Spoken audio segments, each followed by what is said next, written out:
ലോകമെമ്പാടും ലക്ഷക്കണക്കിന് ആരാധകരുള്ള ഒരു വേൾഡാണ് ഹാരി പോട്ടറിന്റെ മാജിക്കൽ വേൾഡ്. ഹാരി പോട്ടറിന്റെ സിനിമകൾ റിലീസായ അന്ന് മുതൽ തുടങ്ങിയ തർക്കമാണ് സിനിമയാണോ ബെറ്റർ എന്ന് പറഞ്ഞുകൊണ്ട്.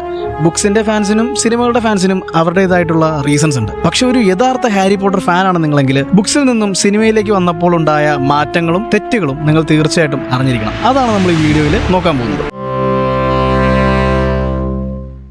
ജെ.കെ. റൗളിങ്ങിന്റെ ബുക്സിനെ കംപ്ലീറ്റ് ആയിട്ട് അഡാപ്റ്റ് ചെയ്യുന്നതിന് ഹാരി പോട്ടറിന്റെ മൂവി സീരീസിന് കഴിഞ്ഞിട്ടില്ല. ടൈം കൺസ്ട്രെയിൻസ് കാരണവും ക്രിയേറ്റീവ് ഡിസൈൻസ് കാരണവും ഒരുപാട് ചേഞ്ചസ് ബുക്സിൽ നിന്നും മൂവീസിൽ അവർക്ക് വരുത്തേണ്ടതായിട്ട് വന്നിട്ടുണ്ട്. അതിലൊന്നാമത്തെ മാറ്റമാണ് മിസ്സായിട്ടുള്ള ഒരു ക്യാരക്ടർ, പീവ്സ് ദ പോൾട്ടർജിസ്റ്റ്. ഹോഗ്വാർട്സിൽ സ്ഥിരമായിട്ട് പ്രശ്നങ്ങൾ ഉണ്ടാക്കുന്ന ഒരു കയോട്ടിക് ക്യാരക്ടറാണ് പീവ്സ്. ബുക്സിൽ നിന്നും സിനിമയിലേക്ക് വന്നപ്പോൾ ഈ ക്യാരക്ടറിനെ കംപ്ലീറ്റ് ആയിട്ട് തന്നെ അവോയ്ഡ് ചെയ്തിട്ടുണ്ട്. ഇങ്ങനൊരു ക്യാരക്ടറിനെ ഒരു ഭാഗത്ത് നമുക്ക് കാണാൻ കഴിയില്ല. ഹോഗ്വാർട്സിൽ ഇത്രയും പ്രശ്നങ്ങളുണ്ടായ ഒരു ക്യാരക്ടറിനെ എന്തുകൊണ്ട് സിനിമകളിലേക്ക് വന്നപ്പോൾ അവോയ്ഡ് ആക്കി എന്നെനിക്ക് മനസ്സിലാവുന്നില്ല. രണ്ടാമത്തെ കാര്യം, നമ്മളെല്ലാവരും നോട്ടീസ് ചെയ്തിട്ടുള്ള ഒന്നായിരിക്കും ഹാരിയുടെ കണ്ണ്. ബുക്സ് പ്രകാരം ഹാരിയുടെ കണ്ണ് അമ്മ ലില്ലിയുടേതുപോലെ തന്നെ ഗ്രീൻ ഐസ് ആണ്. പക്ഷേ സിനിമയിൽ യൂസ് ചെയ്തിരിക്കുന്നത് ഡാനിയൽ റാഡ്ക്ലിഫിന്റെ നാച്ചുറൽ ആയിട്ടുള്ള ബ്ലൂ ഐ ആണ്. അദ്ദേഹത്തിന് ഈ ലെൻസിനോട് അലർജി ഉള്ളതുകൊണ്ട് ഗ്രീൻ ഐ അവിടെ യൂസ് ചെയ്യാതെ അദ്ദേഹത്തിന് നാച്ചുറൽ കളറായ ബ്ലൂ തന്നെയാണ് ഹാരിക്ക് സിനിമയിൽ യൂസ് ചെയ്തിരിക്കുന്നത്. അതുപോലെ തന്നെ ഒഴിവാക്കിയ വേറൊരു ക്യാരക്ടറാണ് വിങ്കി ദ ഹൗസ് എൽഫ്. ഡോബിയെ നമുക്ക് എല്ലാവർക്കും അറിയാം. നമ്മളെല്ലാവരുടെയും ഹാരി പോട്ടറിലെ തന്നെ ഫേവറേറ്റ്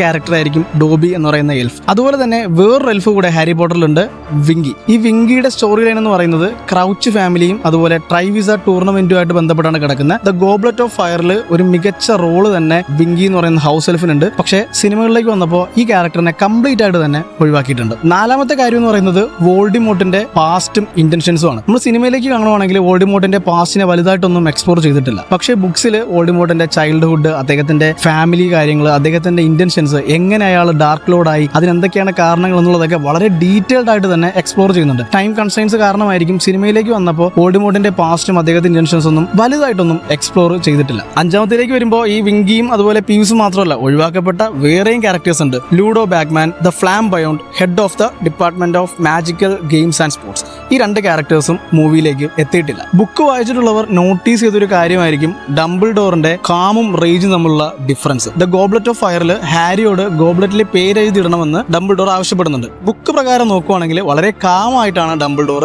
ഹാരിയോട് അക്കാര്യം ആവശ്യപ്പെടുന്നത്. പക്ഷെ സിനിമയിലേക്ക് വരുമ്പോൾ ഹാരി പോട്ടറിനോട് ഡംബിൾഡോർ ഷൗട്ട് ചെയ്ത് പറയുന്നതായിട്ടാണ് കാണിച്ചിരിക്കുന്നത്. അതുപോലെ തന്നെ ഹാരിയുടെ ഇമോഷണൽ ജേണിയും വലുതായിട്ടൊന്നും സിനിമയിൽ എക്സ്പ്ലോർ ചെയ്തിട്ടില്ല. ബുക്കിലേക്ക് വരുവാണെങ്കിൽ ഹാരി പോട്ടർ കടന്നു പോകുന്ന സിറ്റുവേഷൻസും അവൻ അനുഭവിക്കുന്ന സ്ട്രഗിൾസും അവന് അതിന്റെ ഭാഗമായിട്ട് ഉണ്ടാകുന്ന ക്യാരക്ടർ ഡെവലപ്മെന്റും ഒക്കെ വളരെ നല്ല രീതിയിൽ തന്നെ ഡെവലപ്പ് ചെയ്ത് വച്ചിട്ടുണ്ട്. പക്ഷേ സിനിമയിലേക്ക് വരുമ്പോൾ ഹാരിയുടെ ക്യാരക്ടർ ഡെവലപ്മെന്റിലും ഹാരിയുടെ ആ ഒരു ഇമോഷണൽ ജേണിയും വലുതായിട്ടൊന്നും എക്സ്പ്ലോർ ചെയ്തിട്ടില്ല. ഒരു പക്ഷേ ടൈം ലിമിറ്റ് ഉള്ളതുകൊണ്ട് മാത്രം അങ്ങനെ ചുരുക്കിയതാകാം. പിന്നെ ക്ലൈമാക്സിലെ ഫൈനൽ ബാറ്റിൽ ബുക്സ് വായിച്ചിട്ടുള്ളവർക്ക് മനസ്സിലാവും, ഫൈനലിൽ വോൾഡിമോർട്ടും ഹാരിയും തമ്മിലുള്ള ബാറ്റിൽ എത്ര ഇന്റൻസ് ആയിട്ടാണ് പോർട്രേറ്റ് ചെയ്തിരിക്കുന്നതെന്ന്. അതൊരു ഗ്രേറ്റ് ഹാളിൽ മാത്രം നടക്കുന്ന ഫൈറ്റ് ആണ്. അതുകൊണ്ട് തന്നെ അവിടെ ഉണ്ടാകുന്ന ടെൻഷൻസും ആ ഡയലോഗ്സും ഒക്കെ വളരെ അടിപൊളിയായിട്ട് ബുക്സിൽ നമുക്ക് കാണാൻ പറ്റും. പക്ഷേ സിനിമയിലേക്ക് വരുമ്പോൾ ആ ഫൈറ്റ് ഹോഗ്വാർട്സ് മൊത്തം വ്യാപിക്കുകയാണ്. അതുകൊണ്ട് തന്നെ അതിന്റെ ആ ഒരു ഇന്റൻസിറ്റി ഭയങ്കരമായിട്ട് കുറയുന്നുണ്ട്. ബുക്കിൽ വളരെ പവർഫുൾ ആയിട്ട് വളരെ ഇന്റൻസ് ആയിട്ടാണ് ആ ഒരു ഫൈനൽ ബാറ്റിൽ കാണിച്ചിരിക്കുന്നത്. ഇങ്ങനെയുള്ള ഒരുപാട് ഡിഫറൻസുകളും ഒരുപാട് തെറ്റുകളുമാണ് ഹാരി പോട്ടർ ബുക്സിൽ നിന്നും സിനിമയിലേക്ക് വന്നപ്പോൾ ഉണ്ടായിട്ടുള്ളത്.